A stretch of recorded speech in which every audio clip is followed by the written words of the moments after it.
focusing their attention on that question, what can AI do? And I ask myself, what can AI not do? Here's the note. If you're listening to this, if you only take one thing away, scale is bad. Flat, simple, obvious. Scale is bad. If it scales, that means that you have a paved road.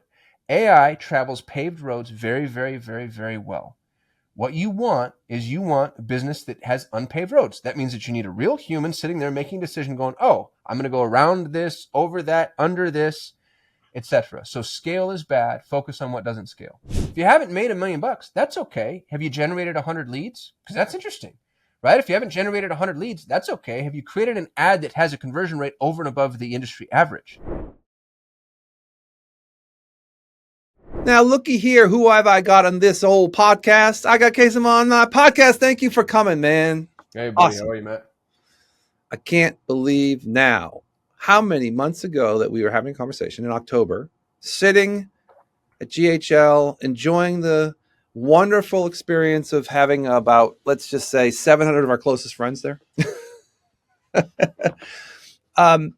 Most people who come on my show want to know or want to know more about what I do sometimes, but I want to know more about what you do.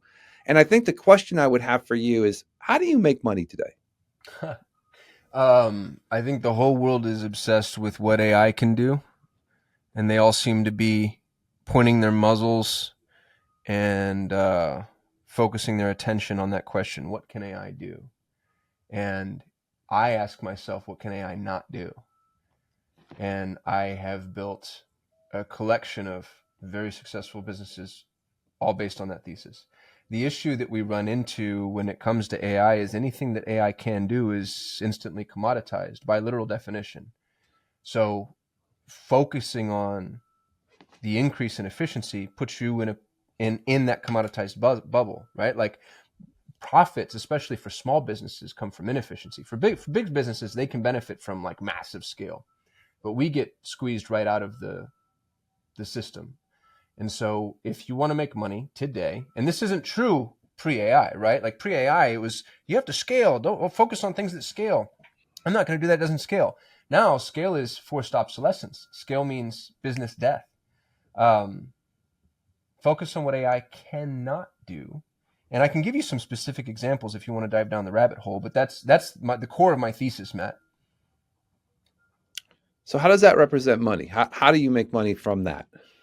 A handful of ways. So, for example, I own a staffing agency called Pareto Talent. I find, train executive assistants and place them with overwhelmed entrepreneurs. And these are AI-enabled executive assistants, so I'm not against AI. We teach them how to use AI, but they still fill the function that the human is required. So we have 100 trained EAs. That's a 7-figure business. It's 6 months old. It's nearly brand new. And it takes 1,000 applications to yield one fully trained EA. So these are the best in the world. My people are extraordinary. I'm really proud of them. That's an example of one of my businesses. Another business that we just launched is AEO.co, which is Answer Engine Optimization. Nobody knows yet, but SEO is dead. Obviously, right? Like my default search engine is no longer Google, it's ChatGPT. And if yours isn't ChatGPT, then it's Perplexity or Plot or whatever the other ones are, the names that escape me. And so it's not that you don't want to optimize for search engines. You do, but it's search engines and, right? Search engines and all of these answer engines.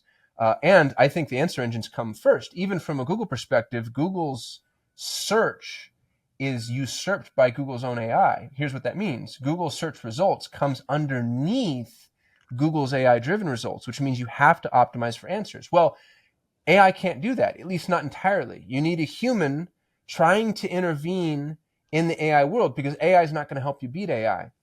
Another example is septic. I'm buying septic tank companies.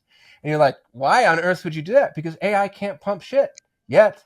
Once robotic catches up, maybe we're in trouble. But I'm looking passionately, strongly, fervently into industries that AI has yet to usurp.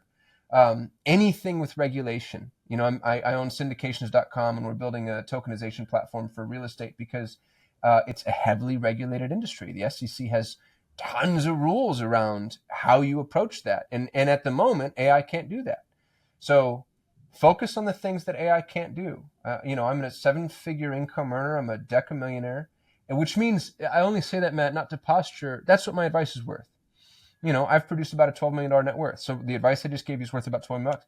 Alex Hormozi has produced $100 million net worth. So his advice is worth 10 times mine. Ray Dalio, his advice is worth 140 times Alex Hormozi's. But people aren't willing to talk about money, which used to piss me off as a young entrepreneur because you don't know who to pay attention to. And 50% of the people spouting, they spreck in the bushy babble and talk all this shit and give all this advice, and they're broke as a joke. And you don't even know it, right? Like, it's because it's hard to tell because everybody's got the watch or the car or the beach house. And it's like, man, that's just Airbnb and Turo. So this is what I've been able to produce. I'm on an upward trajectory. The other thing AI can't do is community. AI can't do this. AI can't do podcasts. And I know you're going to point me at like Notebook LM and say, yes, it can, but not really, right? Nobody's listening to those podcasts yet. As a matter of fact, I think that the proliferation of AI generated content is going to make human generated content, authentic human generated content, so much more important because it's just going to be a cesspool of garbage. It's like, who do I listen to? We're all going to want that hub and spoke. And so podcasts are becoming more important. YouTube just outranked Netflix as the primary streaming platform. That's according to Scott Galloway, who I think is one of the smartest people in the whole wide world. So producing content, doing non-scalable endeavors, customer service, hand-holding, loving on people, networking, reaching out. That's all stuff AI can't do. It's all non-scalable. Here's the note. If you're listening to this, if you only take one thing away, scale is bad. Flat, simple. Obvious. Scale is bad. If it scales, that means that you have a paved road. AI travels paved roads very, very, very, very well. What you want is a business that has unpaved roads. That means that you need a real human sitting there making a decision going, oh, I'm going to go around this, over that, under this, etc. So scale is bad. Focus on what doesn't scale. Fascinating. And so we talked about Pareto, which is your place that you've now sort of sat, I guess, in the last 6 months figuring out distribution of human capital, which is a fascinating business in itself because I think it's a really valuable asset. It won't ever go away, especially if you can geo arbitrage, which I'm sure that we're doing here. All my people are in Colombia and Argentina. Yeah, and there's a bunch of, I can talk to you about why that is. I don't believe in the Philippines to the same degree that other people do. I think there's a lot of, which will get very racist very quickly if we like to have that conversation, but there's a lot of cultural idiosyncrasies that make Latin America a better fit for North Americans. And as someone who's employed both sides of the equation, I understand what those are, even to the factor of sectors of those countries where you hire from, depending on what type of attitude you're looking at based off of the job description. Then you've got your attention engine, right, which is creating answer engine. I'm sorry, yes. I wrote it down correctly, which is funny, and I said it wrong. But I think attention is really kind of what it ends up being, right? Because exactly right, where are the eyeballs? Yeah, it's like that's where the eyeballs are going. So I've kind of renamed it by my own thought process about what it actually does. Buying septic tank companies, fascinating, great idea, perfect answer to the strategy of like how do you not step in shit.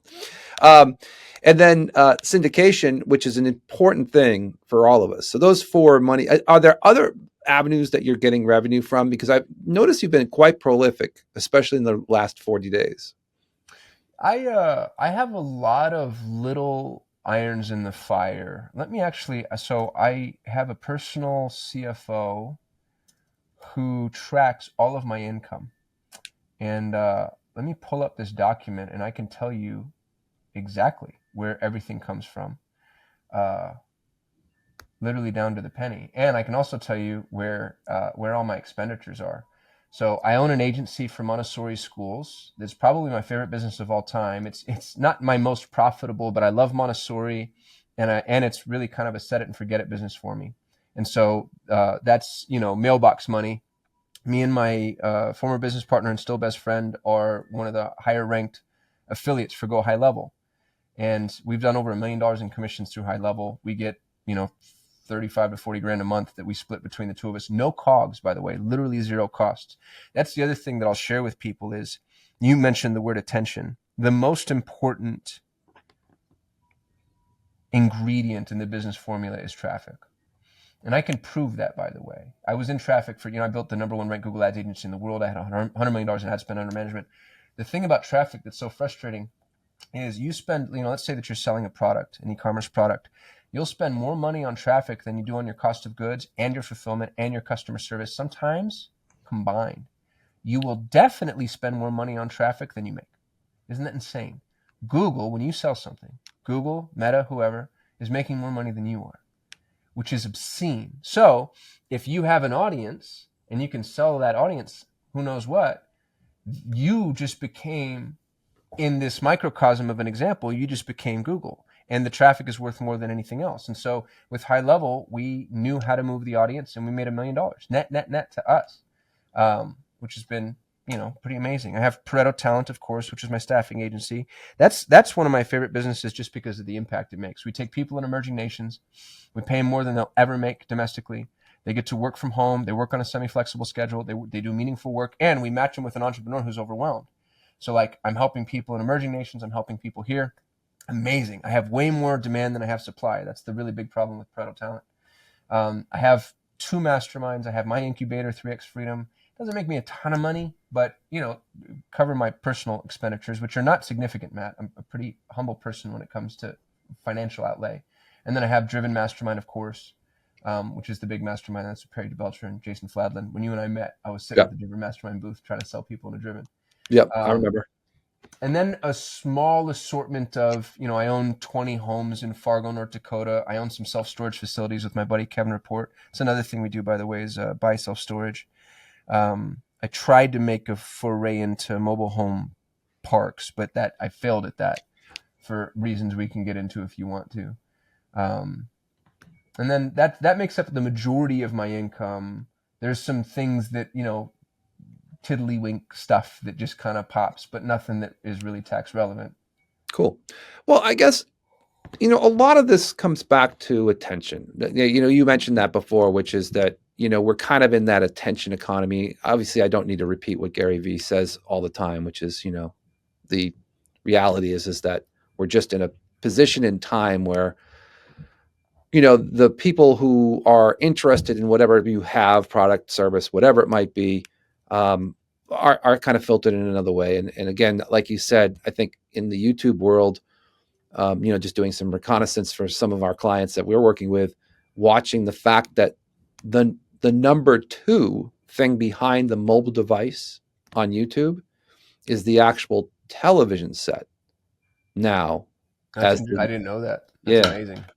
Yeah. So and that's basically because you've got a whole other generation that doesn't care too much to watch anything other than either streaming services or YouTube.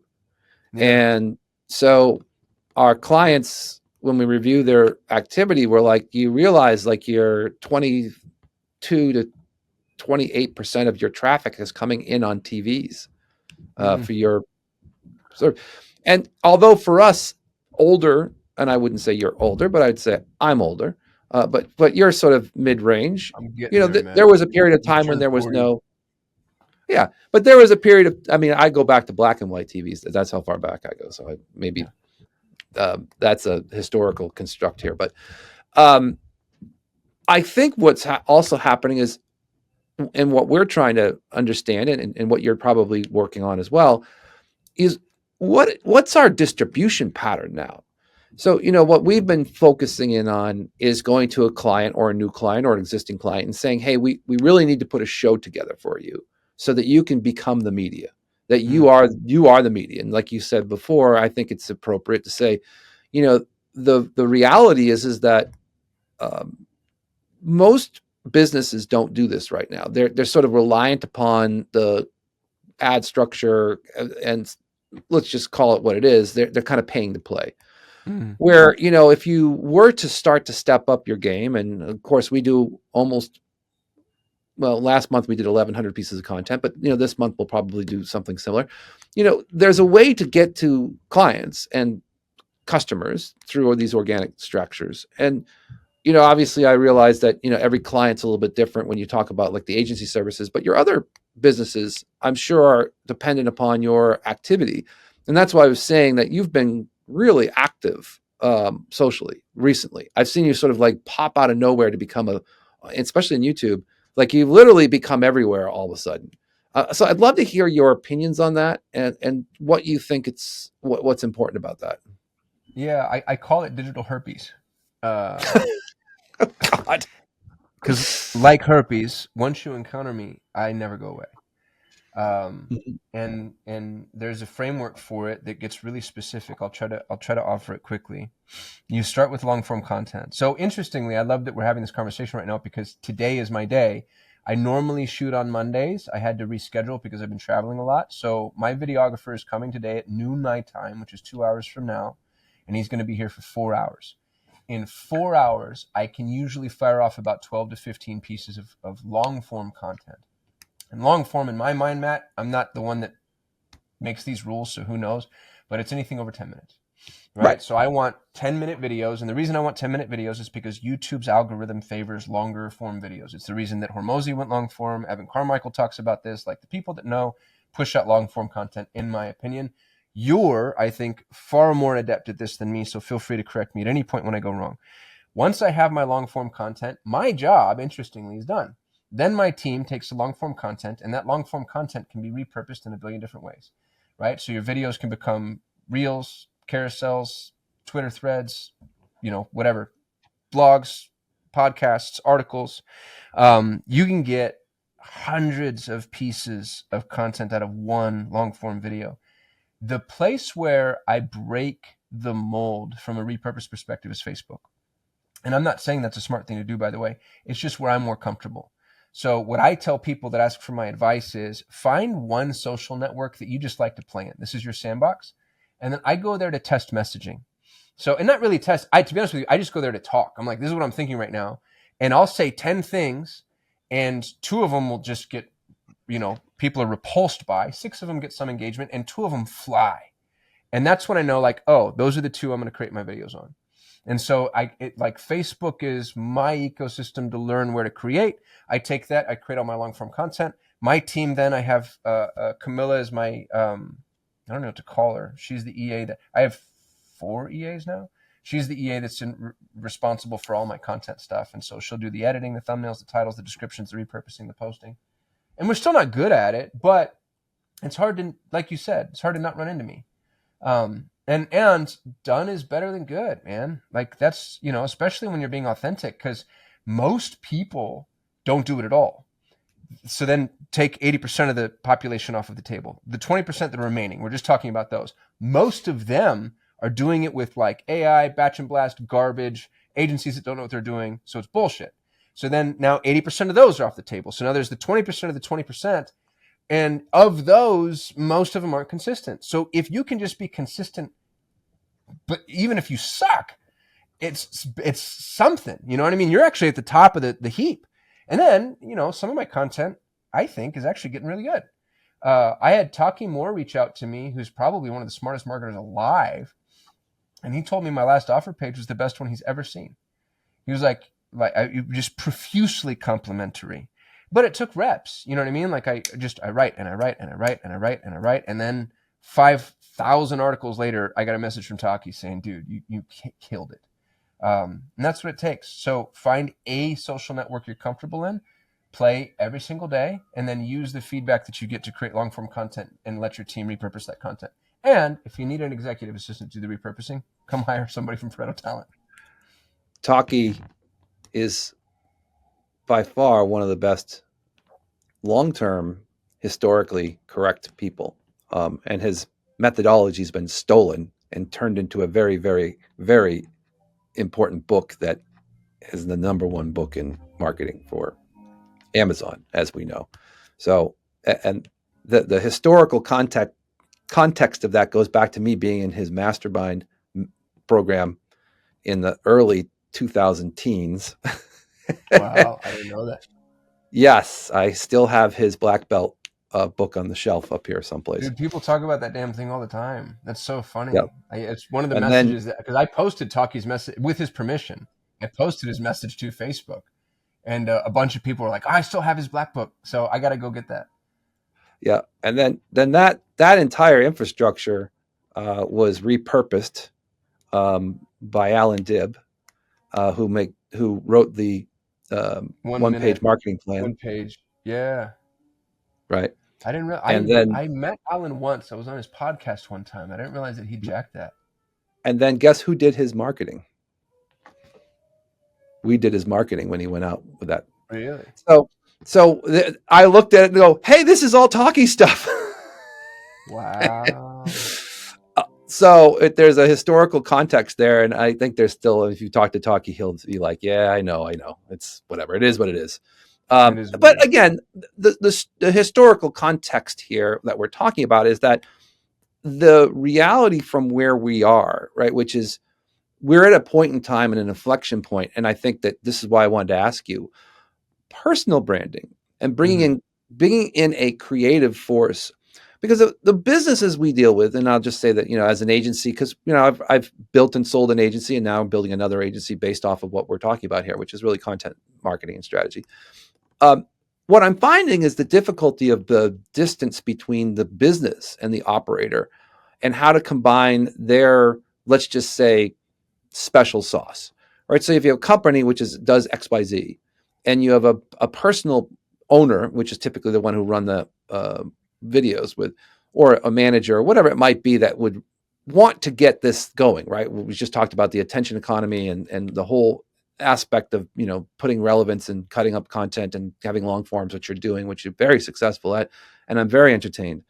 Um, the the value of putting in some synchronous, and this is why I'm getting very interested in this more than anything else, changing the dialogue to not such a structured based, hey, this is what we do, this is how we do it, this is educational, blah blah blah, but interjecting the education of the person's actual temperament and nuances into this. So Gary Vee, we know him very well as a business operator, but we also know him as a person. Mm. And I'm curious on where this ends up as we start to get a little bit more down the path of more people becoming, let's just say, involved in this content marketing strategy, that they begin to say, you know what, I really need to interject my personality to make this so that people want to watch me, not for the content of the business, but for me. And that's the Joe Rogan effect that I think is coming into this market. So I'd love to hear your opinion on that. Yeah. Well, it's funny because I actually think that that's a really good example of what AI can't do. Right. Right? AI can deliver the how to, deliver the content better than me. And if you're willing to get up there and, I have some really specific, very passionate opinions, Matt. I'm a prepper, certified. I own potassium iodide, a year's worth of food, 50,000 rounds of 7.62 by 3.9. I like to catastrophize, but I'm interestingly an optimist. I'm a libertarian that hates other libertarians. I think that the U.S. central bank is vile, evil, greedy, slave trade, and the CDC is a drug cartel. And every now and again, that makes its way into my content. And what's funny about it is you want to, in my opinion, attract and repel. So Sure. you want people to be repulsed by you. And you don't have to play Andrew Tate, right? What I tell folks is you're repulsive enough just as you are. Like, don't try to be repulsive. Don't worry, there are going to be the people that are just like you are not my person. And what's nice about the algorithm is when you repulse well, you actually attract well. Those two things happen at the same time. And it becomes a snowball. One of my favorite examples is actually one of my best friends, Brandon Turner. If you look on Amazon for the top 10 best-selling books on real estate investment, Brandon wrote 7 of them. He owns, I think, 7,000 doors. He was the podcast host of Bigger Pockets. What's interesting about Brandon is he started out from literal zero, from nothing. Um, and he built his entire brand, his entire reputation on exactly what you just said. People just like him. Right. Like but he put himself out there and he talks about his insecurities, his fail points, what he's working on, what didn't work. And he's authentic, and that authenticity, man, AI cannot do that. And so Brandon is a wildly authentic person, super fun to listen to and intelligent. The thing that I think a lot of creators miss, and I'm going to be a little mean and we'll just see how it lands. You have to be good. You have to be proficient. You have to actually know what the hell you're talking about. And I see some folks run across my feed every now and again where I'm like, the shit you're saying is wrong or stupid or not thought through, or probably more appropriately, you haven't done it yet. Like there's a lot of young people that are like, here's how you make $1 million in a day. And I'm like, well, you haven't made $1 million in a day, kid. Shut up. What you can do, by the way, if you're listening, I'm not trying to shame anybody. Talk about what you have done. If you haven't made $1 million, that's okay. Have you generated 100 leads? Because that's interesting, right? If you haven't generated 100 leads, that's okay. Have you created an ad that has a conversion rate over and above the industry average? Like, go find the thing that you have done, even if it feels small, because that's going to help you attract the people that are attracted to where you are. Don't try to attract people to where you're not, because those people will find out that you're not there, and then the whole house of cards come crashing down. So just posit. I've built 6 million and multi-million-dollar businesses. I've had 2 exits. That sounds really impressive. What's interesting about it is it's all in the professional services space. It's the worst industry to be in. The only thing I can figure out, Matt, are services. I never cracked the code on e-com. I tried. I never cracked the code on SaaS. I tried. I really haven't cracked the code on real estate outside of being a passive investor. So I made my money the dumbest way a human could make money, which is $1 at a time. I do this for you, you give me $1. I do this for you, you give me $1. And interestingly, I just ended up lucking out that AI came and stole all the other industries away. So don't try to be what you're not. Just go be what you are, be super authentic. And like you just said, be you, like inject your personality, because that's what's going to get the attraction and the repulsion going. And you need that bell curve in order to figure out, like, if you look at a bell curve, it looks like a rocket ship, right? And you need both sides of it. So go figure out who hates you, who loves you. And that's the propulsion. It's interesting that you bring the factors of repulsion and attraction to a person's personality. What do you think drives you? I mean, you're kind of a enigma to some degree. I think that you're unique because, one, you have really good hair, which drives me nuts.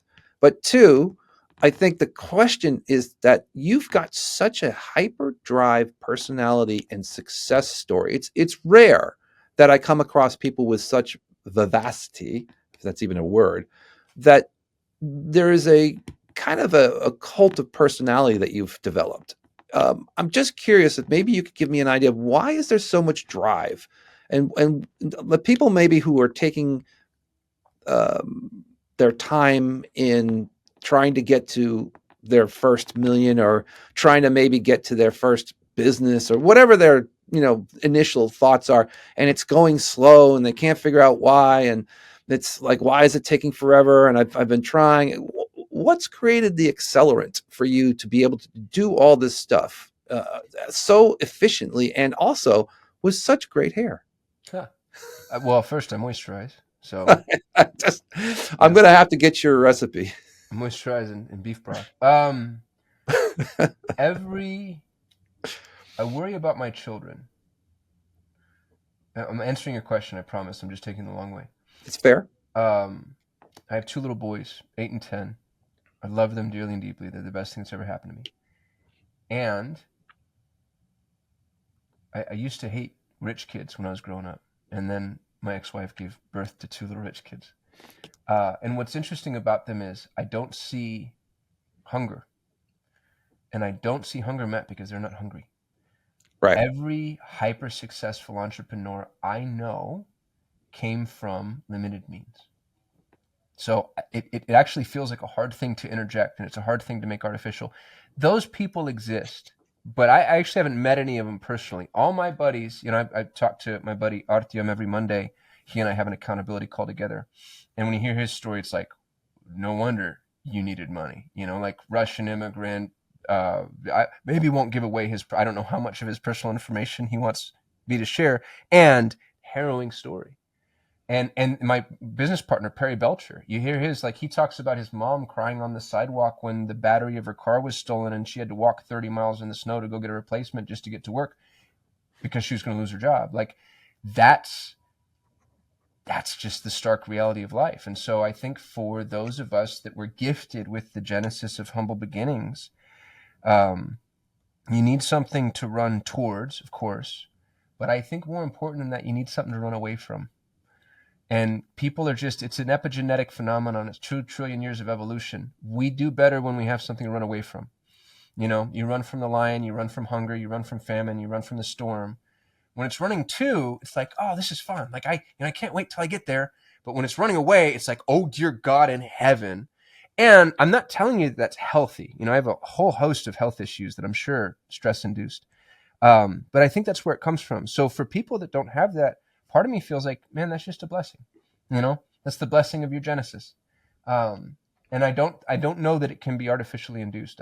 Tony Robbins always says inspiration or desperation, and it's usually desperation. So I hope that's an adequate answer, but that's been my experience. Oh, it's a very adequate answer. And I always wonder about this because, like you, I see people quite a bit, especially because we're in a very unique group of individuals who are in this GHL world, right? Yeah. So it's sort of we see sort of these highlighted characters, right? And there's a reason, and I always wonder, like, why, how did they get there? Yeah. Like, how did you even get to the synthesis of thinking that like this imagination you had to get from 0 to 1, right?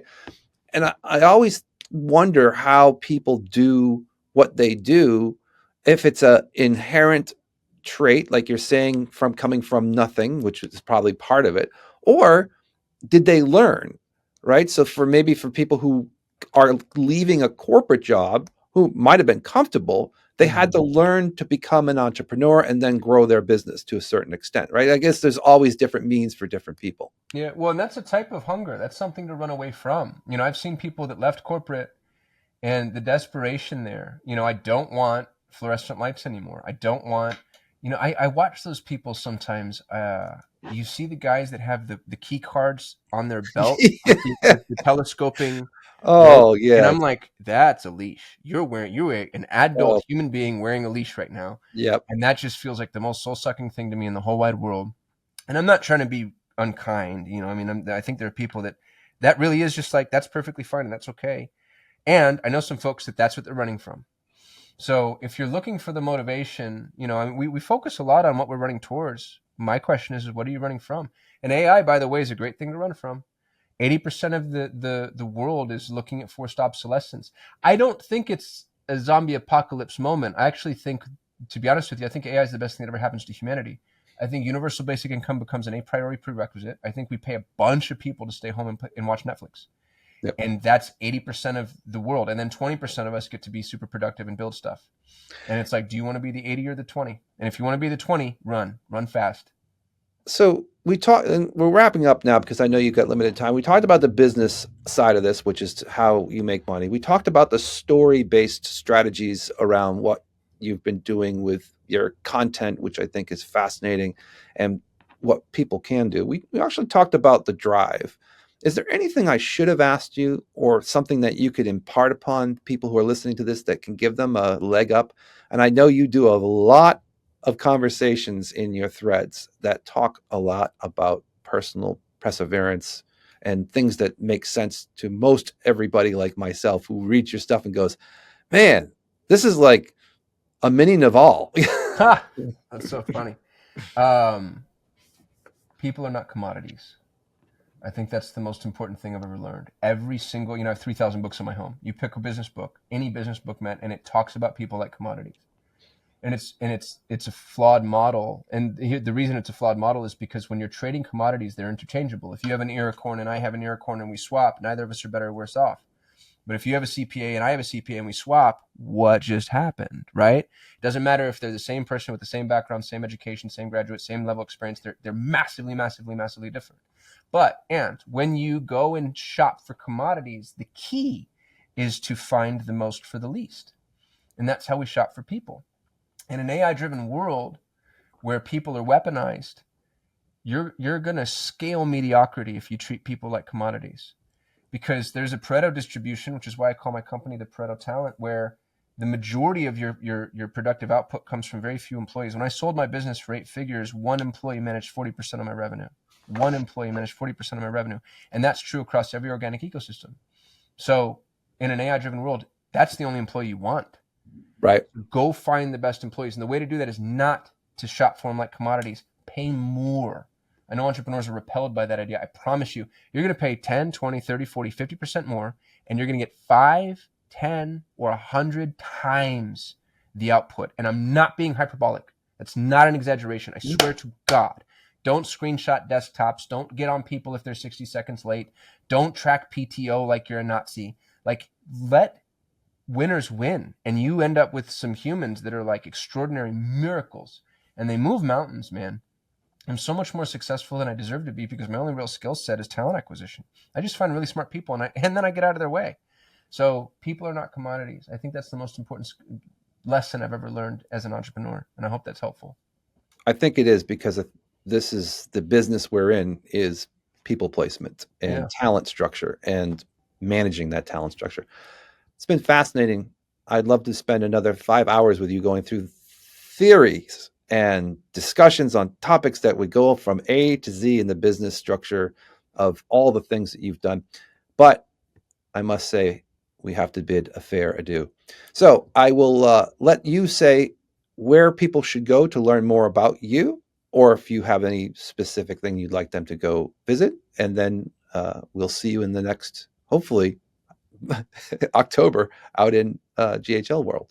Yeah, assuming they want me to speak again. I know. I hope I get to too. Yeah, you can go to kasim.me, kasim.me. All my hot links, all my businesses, all my socials. I shoot a YouTube video every single day. Well, I batch shoot them, Matt, but they get published every single day. Yeah. So if you want to hear more of my pontifications, then head over to the tube. All my socials are at Kasim Aslam, and I appreciate you having me on, buddy. Thank you. Yes, you are a validated player, and I'm enjoying your journey, and continue to be the rock star you are. I appreciate you, Matt. All right. We'll talk soon. Thanks, everybody.